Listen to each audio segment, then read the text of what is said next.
All right, in other boxing news, was reported that Jake Paul will have a fight coming up the end of June, returning to the ring against Julio César Chávez Jr.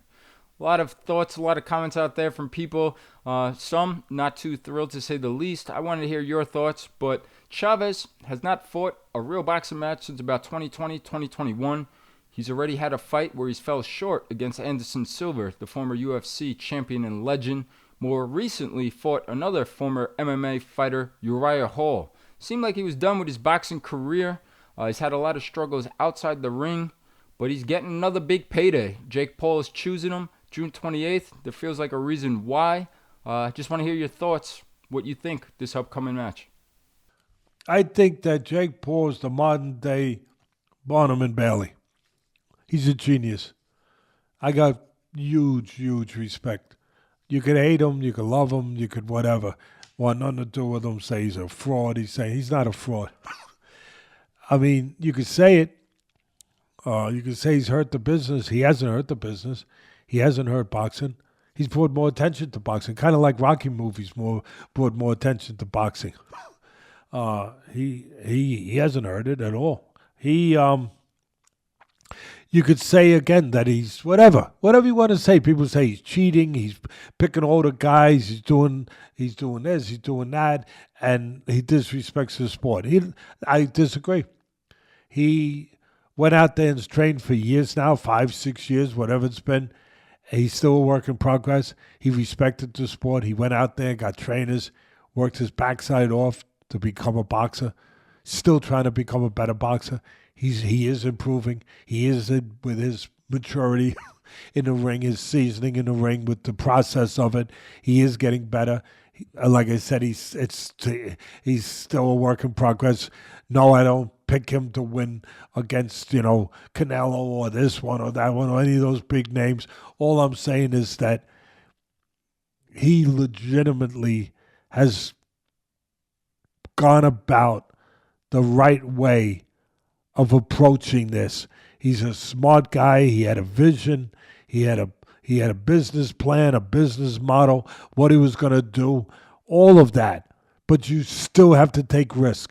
You still, to make that come true, with his promotional skills, everything else, getting people's attention, being a YouTuber that had 20 million followers or whatever, and being able to piggyback that, use what he used to be good at that, to bring the audiences over to this. You could think of that, you could visualize that, but then you got to execute it. He's been able to do all of that. That's amazing. And he has taken risk. Yeah, he picks guys that are naturally smaller, some of them, and MMA fighters that were older. And, he lost one to Tommy Fury. Wasn't a great fighter, but he was a boxer. It comes from the Fury family. It was a close fight, and Fury beat him. And he lost that. And then he got right back on track. And yeah, again, he fought an old Mike Tyson. Some people think the handcuffs were on, all that stuff. I'm not going to get into all that. All I'm going to say is, remember that movie? My son talks about it all the time, Kevin Costner. Remember that Field of Dreams? Build it, they will come. He built it. He took a gamble. He chopped out all the cornfields. The bank could have foreclosed on him. He went and took a gamble on himself. How many of you do that? Take a gamble on yourself. He did, and it's worked out. Go knock him all you want, but you should respect what he's done. You might not like it, but you should at least give him the credit to respect. Wow, he planned something out, and he went and he made it happen. And there is risk. Again, yeah, he lost a fight to Tommy Fury. The other fights that he's won, MMA guys that were older, but there was still a danger. There was still, what was it, Woodley, the former UFC champion that he beat? Well, yeah, he was a good right-hand puncher, Woodley. Yeah, he was bigger than Woodley. The second time, first fight was more competitive. The second fight, he knocked out Woodley. But there was danger. There was still a risk that he could get hit with that right hand, that he could have freaking lost, that he could have got hurt. He could have got embarrassed. And what are you going to blame him for having an edge? I mean, you're gonna really attack him and really go after him for saying, "Hey, I'm the one bringing the money. I'm the one who created this thing. I'm the one who set this whole thing up. I'm I'm in charge. I'm going to pick the opponents, and I'm going to try to be smart about it. It's up to you if you want to buy it. He ain't putting a gun to nobody's head to buy it.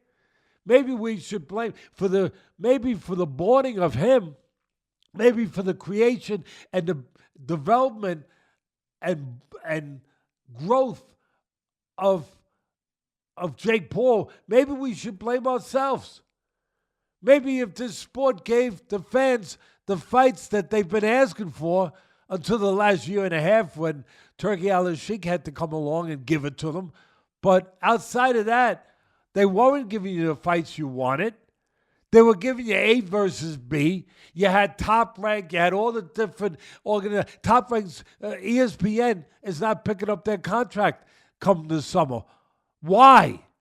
Because they were giving you one-sided fights, just building their guys up for bigger fights. And meanwhile, not giving a crap about the fans, what they were getting every week when they turned the channel on. They were getting one-sided fights that there was no reason to watch.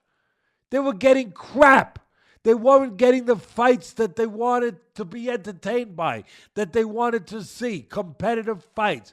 They wanted to be entertained. You're not entertained seeing a gold medalist from the Olympics or a silver medal with 300 fights fight a guy that's got 10 fights from Oklahoma that's got no chance in his 8th fight and 9th fight and 10th. Finally, they fight someone good. But in the interim, when they were fighting those fights to get there, the fans are freaking dying watching these one-sided freaking things. So now he comes along and he fills the void. Yeah, he did. He saw a void. He came along and he said, okay, here, I'll give you another option. You can come over here and watch this. And yeah, he did his Ringling Brothers thing. Well, we don't get mad at, other people that were great promoters. Conor McGregor, one of the greatest. Tyson Fury. Now, I know they were fighting tougher fight. I get it. I understand. A whole different world of competition. I get it. But they were smart promoters, too. Yeah, they were also taking a risk. But he's not taking the risk that a Conor McGregor was taking or the risk that a Tyson Fury takes. But he's still taking a risk.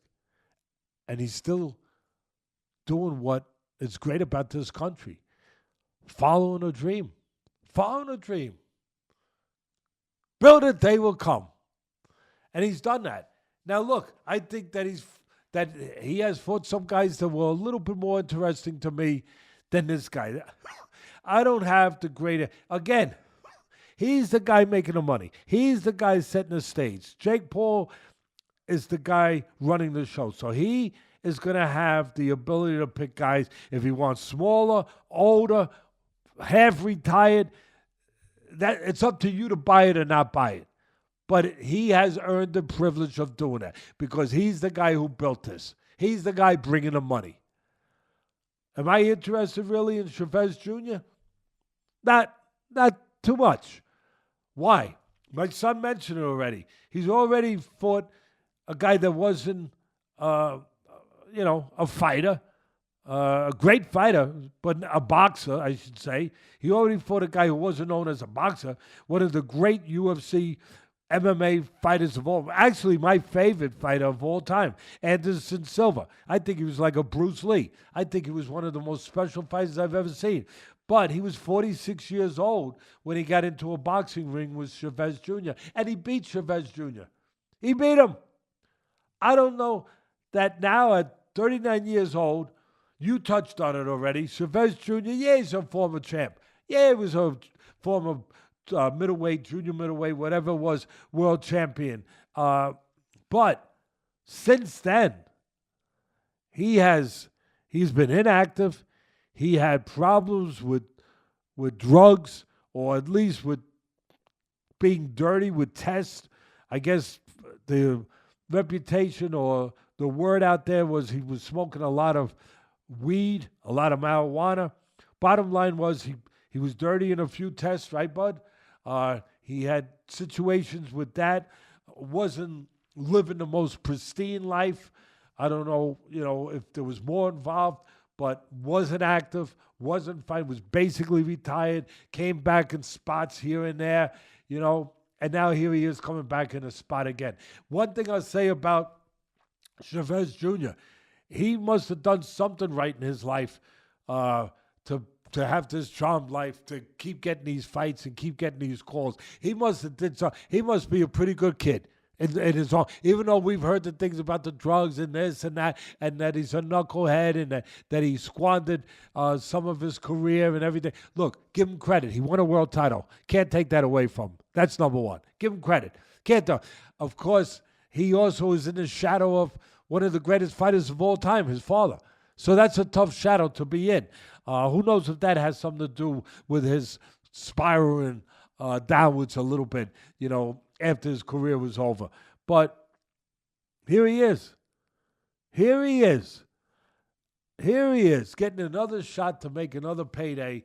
Amazing. And here Jake Paul is, keeping this thing going, keeping the dream going. Give him credit. Before I finish here, before you go and try to put that final, blow to Jake Paul, saying, Teddy, you're full of crap.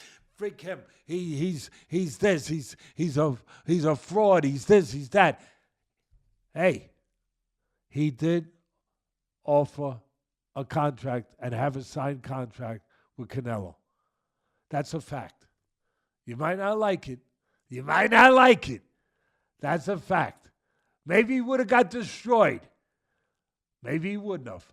But he was willing to put his name on a contract to fight Canelo. He was willing to do that. Don't you give him a little credit for that? Just a little. I'm not his publicist. I don't go to dinner with him. I don't hang out with him.